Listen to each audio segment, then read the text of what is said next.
안녕하세요. 네, 안녕하세요. 자, 오늘 함께 할 게임은 인코그니토 베니스 축제의 첩보원들이라는 게임입니다. 와. 자, 딱 보시면 아시겠지만 굉장히 크고요. 여기가 베니스예요. 와. 다들 가보셔서 그때 네, 그 가봤어요. 기분이 그대로 느껴지시죠? 네. 다 기억나요. 그럼요. 네. 그래서 골목 구석구석 다 네네, 기억나죠? 그럼요. 들었던 노래는. 네. 이 게임은 2대2 게임인데요. 특이하게도 서로 정체를 모르고 시작합니다. 그렇기 때문에 자기 편을 빨리 찾아서 자기 신들에게 주어진 미션을 해결하면 승리를 하는 게임입니다. 물론 3명이나 5명도 할 수는 있지만요. 그것보다는 4명이서 2대2로 하는 게임이 가장 재미있기 때문에 가능하면 4명이서 하시길 추천드립니다. 게임 구성품 설명드릴게요. 게임 구성품 첫 번째는 첩보원 모형들이 있는데요. 첩보원 모형 같은 경우는 4가지 색깔의 첩보원들이 있습니다. 각각의 색깔에는 또 4가지 종류가 있거든요. 이렇게. 그래서 키가 작다 크다 그리고 뚱뚱하다 말랐다 이렇게 4가지가 있습니다. 그래서 이렇게 크기와 색깔에 맞게 각각 16가지의 첩보원 모양이 있고요. 여기 보시면 좀 독특하게 생긴 친구가 있네요. 이 친구 까만 친구는 뭐냐 하면 바로 대사입니다. 그리고 여기 있는 친구가 예언의 유령이라는 애인데요. 얘는 주사위 대신 사용하신다고 생각하시면 돼요.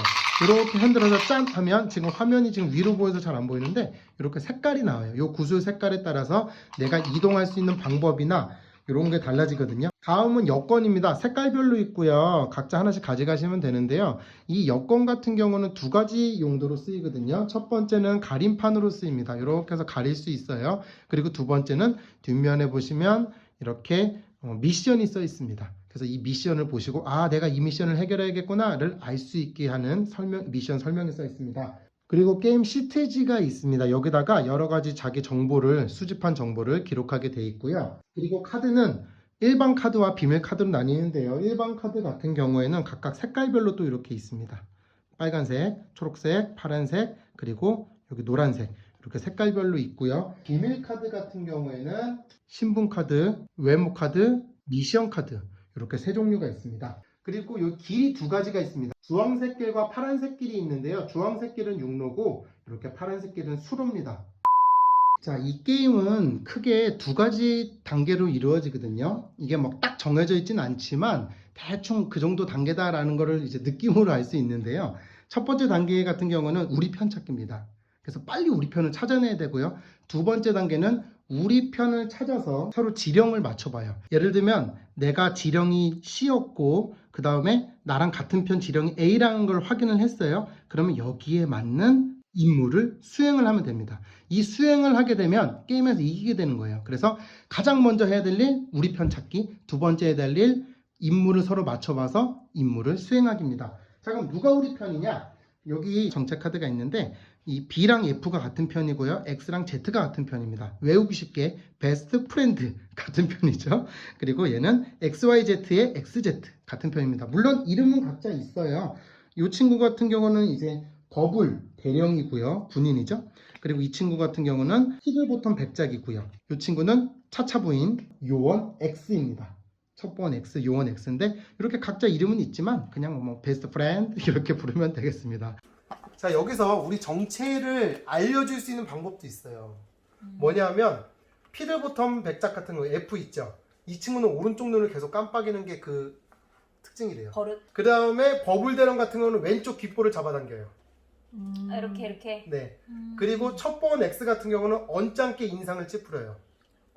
늘 찌푸리시잖아요. 뭐드? 그 다음에 차차 부인 같은 경우는 거만하게 콧대를 치켜들어요. 그렇죠. 지켜줄 콧대가 없는데. 됐죠? 네. 여기까지 설명 영상에 추가해 주시면 근데 되고요. 내가 그럼 그 4명 중에 누군지 모르는 거예요? 나는 알죠. 나는 이제 알죠. 요거를 뽑으면. 뽑으면? 네, 그렇습니다. 자, 그럼 그러면 자기 버릇을 중간중간에 써주는 거지.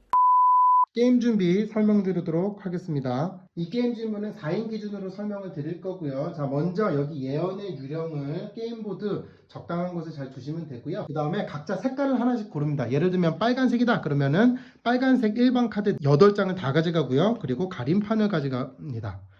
여기서 이제 카드 같은 경우에는 각각 이렇게 외모를 나타내는 카드와 그리고 자기 정체를 나타내는 카드 4장씩 있어서 8장이고요. 그리고 시트지도 하나 가져가시면 됩니다. 다음에 첩보원들을 자기 색깔에 맞게 잘 두면 되거든요. 예를 들면 노란색 같은 경우는 노란색 첩보원이 올라가야 되고요. 빨간색 같은 경우는 빨간색 첩보원이 올라가면 됩니다. 파란색은 파란색에, 그리고 초록색은 초록색에 각각 4군데 지정된 곳에 두면 되고요. 그리고 한 사람이 비밀카드 있죠? 비밀카드 12장 중에서 신분카드 4장을 가져와서 잘 섞습니다. 네, 섞어서 신분카드입니다. 신분카드를 섞어서 각자 한 장씩 다 나눠주고요. 이게 진짜 자기 정체가 되는 겁니다. 그리고 외모카드 4장을 또 가져와서 잘 섞어서 모두 한 명씩 다 나눠줍니다. 이 외모가 진짜 자기가 되는 거고요. 미션카드도 가져와서 잘 섞어서 또 한 장씩 나눠줍니다. 이게 자기 미션이 되는 겁니다. 자기가 수행해야 될 그런 임무가 되는 거예요. 예를 들면 저는 초록색으로 할 건데요. 초록색일 경우에 저는 이렇게 비밀카드를 받았다고 할게요. 저는 초록색인데 그 중에서 저는 차차 부인이고요. 그리고 저는 키가 크고요. 마지막으로 저는 C라는 임무를 얻었습니다. 그리고 여기서 중요한 건 뭐냐면, 그렇다면 이 초록색들 중에서 진짜 제 정체는 누구냐면 바로 얘입니다. 키가 큰 친구. 얘가 진짜 제가 되는 거예요. 그리고 나머지는 제 첩보원들이 되겠죠. 그리고 나서 자기 시트지 위에다가 이렇게 표시를 해주면 됩니다. 시트지에 기록을 할 건데요. 당연히 자기 가름판을 하고선 기록을 해야겠죠.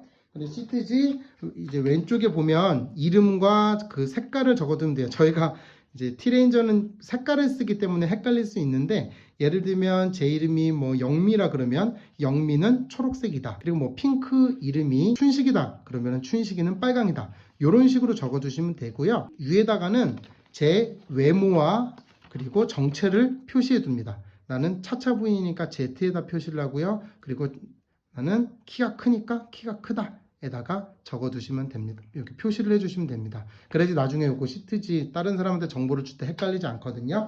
정보 주는 방법에 대해서는 나중에 설명을 드리도록 하겠습니다. 게임 방법 설명해 드리도록 하겠습니다. 게임 방법 처음에 시작하는 사람은 그냥 아무나 결정해서요. 시계 방향대로 이렇게 돌아가시면 되거든요. 그리고 자기 차례가 되면 3가지를 하실 수 있어요. 이 3가지는 이동, 정보 얻기, 그리고 추방입니다.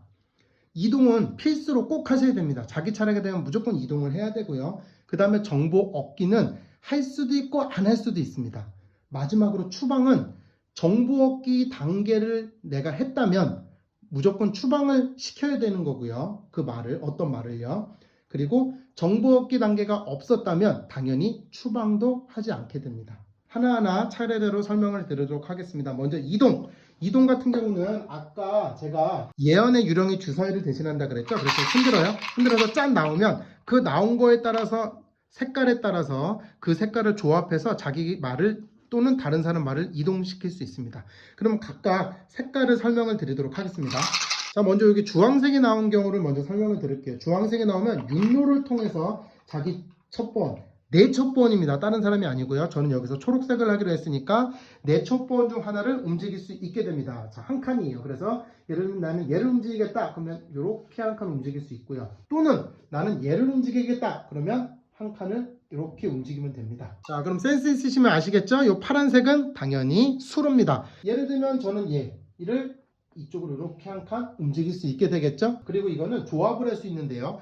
예를 들면 제가 요 말을 움직이려고 해요. 그러면 지금 이렇게 나온 상태이기 때문에 주황 하나, 파랑 하나죠? 그러면 주황색 한 칸 가고 그리고 파란색으로 또 한 칸을 갈 수 있습니다. 물론 파란색을 먼저 써도 되고요. 주황색을 나중에 써도 됩니다. 또는 뭐 주황색이 2개 나왔다 그러면 2칸을 움직여도 되고요. 아니면 각각 한 칸씩 따로따로 움직여도 상관이 없습니다. 그럼 흰색은 뭐냐? 흰색이 나오면 나는 육로로도 움직일 수 있고 수로로도 움직일 수 있습니다. 둘 다 가능해요. 누구를? 내 첩보원을 다른 사람 첩보원은 건들면 안 됩니다. 그러면 내 첩보원을 옮길 때 주의할 사항을 말씀드리도록 할게요. 당연히 나는 다른 사람 첩보원이 있는 곳으로 갈 수 있고요. 그리고 상대방 첩보원이 있는 곳을 지나갈 수도 있어요. 2칸을 간다라고 하면 이렇게 지나갈 수도 있어요.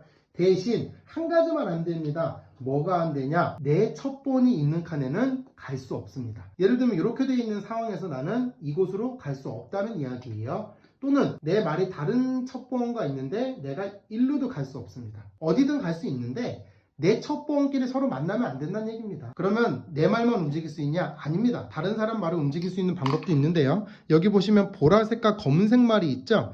보라색 말 같은 경우는 다른 첩보원의 말을 움직일 수 있는 거고요. 검은색 같은 경우는 대사의 말을 움직일 수 있습니다. 다른 말을 움직일 때는 뭐 육루든 수로든 정해져 있지 않고 아무 데로나 갈 수 있는데요.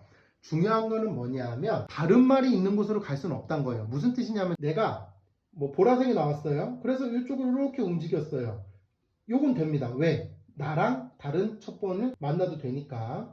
그런데 만약에 제가 또 얘를 움직여요. 얘를 움직이고 싶어서 보라색이 나와서 얘를 움직였는데 이쪽으로 이렇게 만나기에는 안 된다는 겁니다. 만나면 안 되잖아요. 다른 첩보원들끼리. 마찬가지로 대사가 있는 곳도 이렇게 만나게 하면 안 됩니다.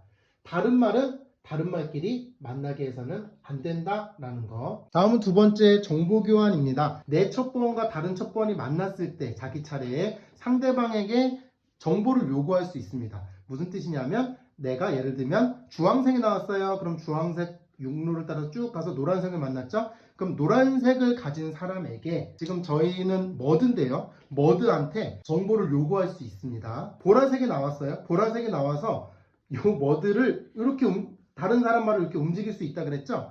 그래도 내가 다른 사람, 요 노란색 머드에게 정보를 요구할 수 있다는 겁니다. 어쨌든 자기 차례에 다른 첩보원을 만나면 그 첩보원에게 그 첩보원 색깔의 사람에게 정보를 요구할 수 있는데요. 정보를 물어볼 때는 둘 중에 하나를 물어볼 수 있습니다. 신분 그리고 외모입니다. 그래서 이렇게 말하면 돼요. 야, 너 신분이 뭐야? 또는 야, 너 외모가 뭐야? 라고 말할 수 있습니다. 이럴 경우에는 어떻게 하면 되냐면 뜬금없이 비밀 카드를 내놓으면 안 됩니다. 상대방의 요구에 따라서 카드 3장을 내면 되는 겁니다. 그런데 어떻게 내냐? 예를 들면 외모를 물어봤다. 그러면 외모 2장에 신분 하나를 섞어서 보여줍니다. 이렇게 보여주는데 보여줄 때 중요한 점은 뭐냐면 꼭 진실이 하나 섞여 있어야 된다는 겁니다. 그러니까 3장 중에 하나는 진짜여야 된다는 거예요. 그럼 이거대로 치자면 노랑은 키가 크거나 키가 작거나 또는 X여야 된다는 거예요. 물론 2개가 진실이어도 됩니다. 예를 들면 이렇게 2개가 진실이어도 되고요. 그 다음에 정체를 알려달라. 그럼 어떻게 하면 될까요? 정체 카드 2장과 그리고 외모 카드 1장을 섞어서 보여주면 됩니다. 마찬가지로 여기서도 진실은 하나가 있게 되는 거죠. 아, 머드는 지금 Z 그리고 B, 키가 작다.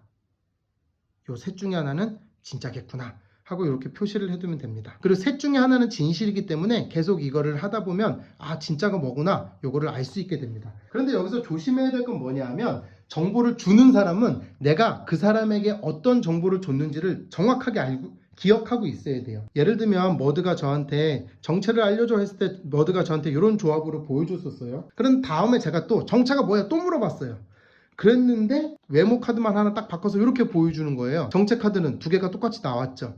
이렇게 됐을 경우에는 지적할 수 있어요. 머드, 너 아까 나한테 똑같은 조합 알려줬잖아 라고 지적할 수 있습니다. 그렇게 됐을 경우에는 페널티가 있어요. 벌칙으로 2장의 카드를 다시 보여줘야 됩니다. 그런데 그때 보여주는 카드 둘 중에 한 장은 꼭 진실이어야 되는 거예요. 그런데 3번째 했는데 3번째 또 똑같은 조합을 저한테 보여주는 거예요. 그거 하면 어떻게 되냐? 한 장의 카드를 진실을 섞어서 알려줘야 되는 거예요. 그러니까 한 장의 카드는 무조건 진실이 되는 거겠죠. 당연하겠지만 뭐 예를 들면 머드가 저한테 이렇게 보여줬습니다. 그런데 머드가 핑크한테도 이렇게 보여줬어요. 요거는 상관이 없죠. 이거는 다른 사람한테는 똑같은 조합을 이렇게 돌아가면서 보여줘도 되지만 한 사람한테는 똑같은 조합을 한 번씩만 보여줘야 된다. 아, 그리고 그 사람이 우리 편이 확실하다 라고 생각이 들 경우에는 이렇게 비밀 카드를 섞어서 보여주는 것도 괜찮아요. 왜냐하면 어차피 우리는 서로 공유를 해야 되니까 같은 편인 거를. 물론 2장을 이렇게 넣어버려도 상관이 없습니다. 때로는 이거를 속임수로 사용할 수도 있죠. 상대방을 완전히 속이기 위해서 이런 식으로 이렇게 속임수를 해도 되지만 그건 좀 위험하니까요. 잘 보고 선택을 하셨으면 좋겠습니다. 자, 그런데 대사를 만났다. 얘는 많은 정보를 알고 있습니다. 대사 같은 경우는 2장만 보여주게 됩니다. 그 2장 중에는 꼭 진실이 하나가 들어가게 되겠죠. 대사는 다른 사람과 만나게 해서 좋을 게 없어요. 그렇기 때문에 대사가 나오면 내가 대사를 못 만든 것 같으면 다른 사람을 대사에게서 떨어뜨려 놓는 것도 하나의 좋은 방법입니다. 이렇게 해서 정보 얻기 단계까지 왔으면 마지막 3번째로 추방입니다. 정보 얻기를 하면 무조건 추방을 해야 되거든요. 자, 추방은 어떻게 하냐? 간단합니다. 제가 초록이죠? 제가 머드를 만났어요. 그러면 얘를 추방합니다. 어디로 추방해요? 숫자가 없는 곳으로 이렇게 추방을 하면 됩니다. 여기 숫자가 있죠? 숫자가 있는 곳은 추방을 못 시키고요. 아무 곳이나 뿅 그냥 보내버리면 되는데요. 여기서 중요한 거는 마찬가지로 다른 말이 없는 곳이어야 되는 거예요. 내가 여기서 만나서 추방을 시킨다 그럼 내가 있는 요곳으로 보낸다. 이거 안 돼요. 또 일로 보내는 거 안 됩니다. 또 대사가 있는 곳으로 보내는 거 안 됩니다. 빈칸 중에서 숫자가 없는 칸으로 그냥 옮기면 됩니다. 그렇다면 대사는 어떻게 추방시키냐? 대사는 무조건 대사관으로 추방시켜야 됩니다. 그런데 만약에 대사관에 다른 말이 있었다. 그럴 경우에는 그냥 색깔이 있는 빈칸으로 아무 곳으로나 이렇게 추방시키면 되겠습니다. 자, 그럼 게임에서 언제 승리하느냐? 먼저 공동 임무를 완수한 팀이 승리를 하게 됩니다. 제가 예를 들면 저는 요원 X였고 우리 편 상대방이 차차였어요. 차차 부인. 근데 요원 X의 임무가 B였고 그리고 차차 부인의 임무가 C였다고 해볼게요. 그러면 B와 C에 맞는 공동 임무를 뒤에 나와 있는 여권에서 찾아서 그대로 수행을 합니다. 그래서 이 임무 조건이 딱 만족했는데 우연히 만족할 수 있잖아요. 다른 사람 차례에. 그러면 안 되고 둘 중에 한 명의 차례여야 하는 겁니다. 내 차례 때 미션을 완료하고 악수를 청하면 된다는 얘기예요. 갑자기 왜 악수냐? 누구한테 악수를 하냐? 같은 편한테 악수를 탁 청하면 되는 거예요. 그런데 이때 이제 승패가 갈리게 됩니다. 만약에 내가 요원 X였는데 차차 부인이라고 생각했던 사람한테 악수를 탁 청했는데 차차 부인이 아니었어요. 그 사람이. 그럼 어떻게 돼요? 상대편이 승리하게 됩니다. 내 차례 때 미션을 완료하고 그리고 악수를 청해서 그 사람이 진짜 우리 편이었다 라는 게 확인되면 둘이 같이 승리를 하게 되는 겁니다. 그런데 미션을 잘못 완료했거나 아니면 악수를 청했는데 그 사람이 우리 편이 아니었거나 했을 경우에는 우리 편은 패배하고 상대편이 승리를 하게 됩니다. 자, 이 외에도 3인 플레이와 5인 플레이도 가능한데 이거는 자세한 내용은 여기 설명서를 보시면 되겠고요. 그러면 게임 해볼까요?